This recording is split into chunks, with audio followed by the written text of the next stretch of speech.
জয় শ্রী গণেশ। স্বাগতম আপনাদের প্রত্যেককে আজকের বিশেষ পর্বের অনুষ্ঠানে। আজকে মূলত আমরা যে রাশিটিকে নিয়ে আলোচনা করব বা চর্চা করব সেটি হলো মকর। মকর রাশির জাতক জাতিকাদের নিয়ে আজকে আমরা বিস্তারিত আলোচনা করব এবং রাশিচক্রপটে মকরের দ্বিতীয় ভাবে রাহুর অবস্থান বর্তমানে। বৃহস্পতি আছেন মকরের ঠিক ষষ্ঠে। এবার দেখুন, বৃহস্পতির একটি দৃষ্টি আমরা দেখছি মকরের দ্বিতীয় অর্থাৎ রাহুর উপর, আর রাহুর একটি দৃষ্টি বা অ্যাসপেক্ট, ফিফথ অ্যাসপেক্ট বৃহস্পতির উপর। অনেকটা গুরুচণ্ডাল যোগের ন্যায় একটি সংযোগ তৈরি হচ্ছে। এর প্রভাবটা কেমন, আপনার জন্য কি ভালো? এখানে কয়েকটি বিষয় আপনাকে বুঝতে হবে যে বৃহস্পতি আপনার ব্যয়ভাবের অধিপতি গ্রহ। তিনি তৃতীয় পতি আপনার সহজেশ, এবং এই ব্যয়পতির সাথে দ্বিতীয় পতির বা দ্বিতীয় ভাবে অবস্থিত গ্রহের একটি সংযোগ। আমি প্রথমে আপনাদের বলবো ইনভেস্টের কথা। দেখুন, প্রয়োজনে ইনভেস্টমেন্ট করতে হবে। বর্তমান যুগে দাঁড়িয়ে আপনি আর্নিং করছেন, ভেরি গুড, বাট বিভিন্নভাবে ইনভেস্টমেন্টের হয়তো আপনি পরিকল্পনাও করছেন। মাথায় রাখতে হবে এই যে সমন্বয়, একটা নয়া পয়সা ইনভেস্টমেন্ট করার ক্ষেত্রেও আপনাকে কিন্তু বিশেষ সতর্কতা অবলম্বন করতে হবে। তাহলে আপনি ইনভেস্টমেন্ট করবেন সেটা তো খুবই ভালো কথা, কিন্তু অতিরিক্ত সতর্কতা অবলম্বন না করে কিন্তু আপনার ইনভেস্টমেন্ট করা যাবে না। It's very important. এই যে সমন্বয় তৈরি হচ্ছে, এই সমন্বয়ে আপনার একটা নয়া পয়সা ইনভেস্ট করতে হলেও আপনাকে রাখতে হবে সতর্কতা।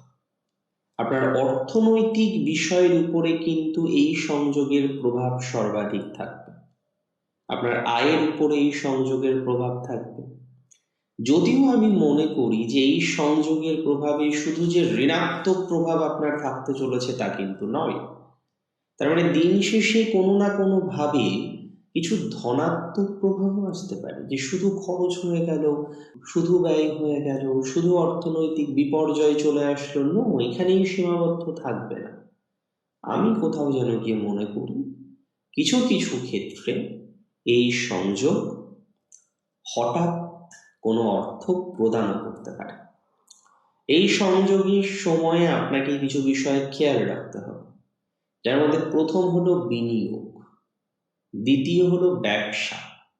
যারা ব্যবসা করেন, যারা ব্যাপারের সাথে যুক্ত রয়েছেন, এবং একটা বিষয় বারবার খেয়াল করেছেন যে আপনার ব্যবসায়িক সফলতার মাত্রাটা কম।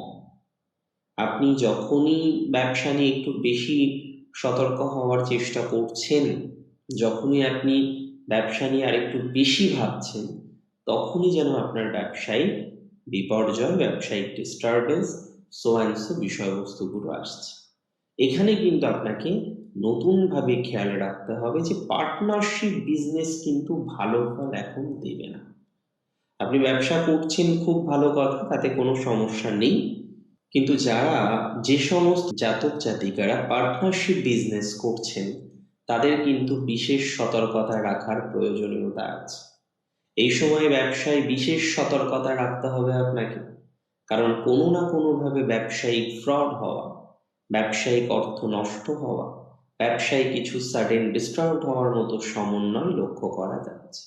সো ব্যবসা এই সময়ে মোস্টলি ইম্পর্টেন্ট বা মোস্টলি গুরুত্বপূর্ণ বলে আমি অন্তত বিশ্বাস করি। তো ব্যবসা যারা করেন, বি কনসাস, অনেক বেশি সচেতন হয়ে যান। বিশেষ করে পার্টনারশিপ বিজনেসের ক্ষেত্রে সতর্কতা রাখতে হবে। পার্টনারশিপ বিজনেসে সতর্কতা রাখুন। হঠাৎ করে লগ্নি করার ক্ষেত্রে আপনাকে সতর্কতা রাখতে হবে। তাই যারা লগ্নি করতে চাইছেন, খুব সেফলি চলুন।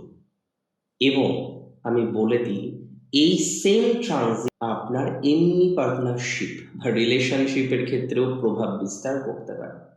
তবে রিলেশনশিপে যে প্রবলেমই হোক না কেন, প্রবলেমটাকে সলিউশন করার চেষ্টা করুন নিজেই। এখানে থার্ড পার্টি, অমুক দাদা, অমুক কাকা, অমুক মামা, অমুক মানুষের দরকার নেই।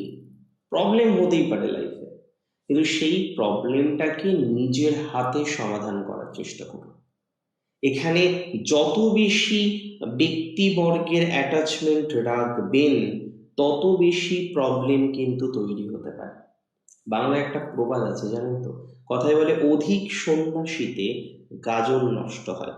এই সময়ে এমন ভাবে চলতে হবে যে যে কোনো প্রবলেমে যাতে অধিক সন্ন্যাসী ইনভলভ না হয় আপনার ক্ষেত্রে, এটা খুব দরকার। যদিও মকর রাশির জাতক জাতিকাদের ক্ষেত্রে কিছু সুযোগ আসবে বলে আমি বিশ্বাস করি, নতুন কিছু সুযোগ সুবিধা প্রাপ্তির সম্ভাবনা রয়েছে।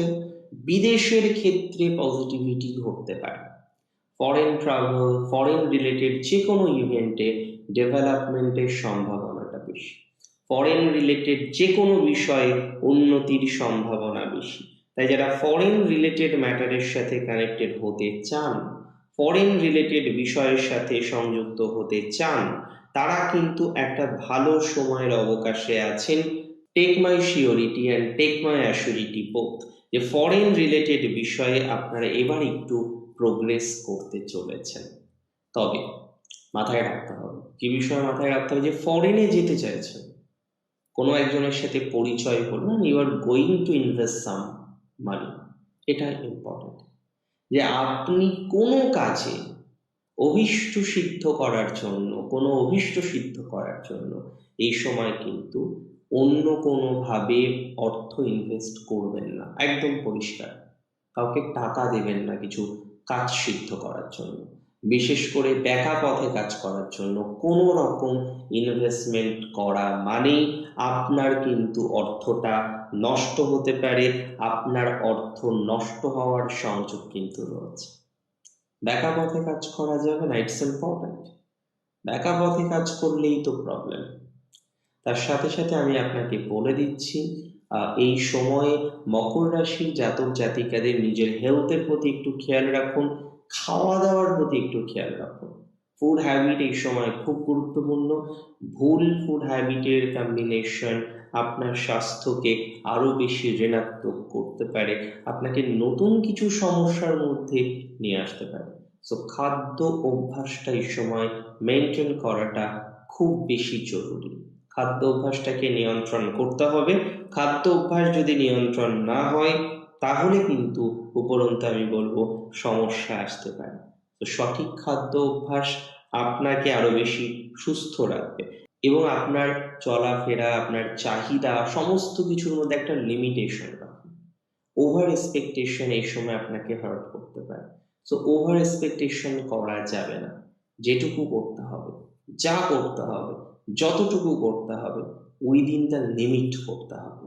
সাত্বিকতা, সুন্দরভাবে জীবনযাপন করা, গুরুজনদের প্রতি শ্রদ্ধা, দেবদ্বিজে ভক্তি এবং একটু লিমিটেশন বা নিয়ন্ত্রণ আপনার এই সময়টিকে, বিশেষ করে 2026-এর প্রথম 5 মাস আপনাকে আরো বেশি স্টেবল করতে পারে, আপনাকে আরো বেশি সুস্থ স্বাভাবিক বিষয় প্রদান করতে পারে বলে আমি মনে করি।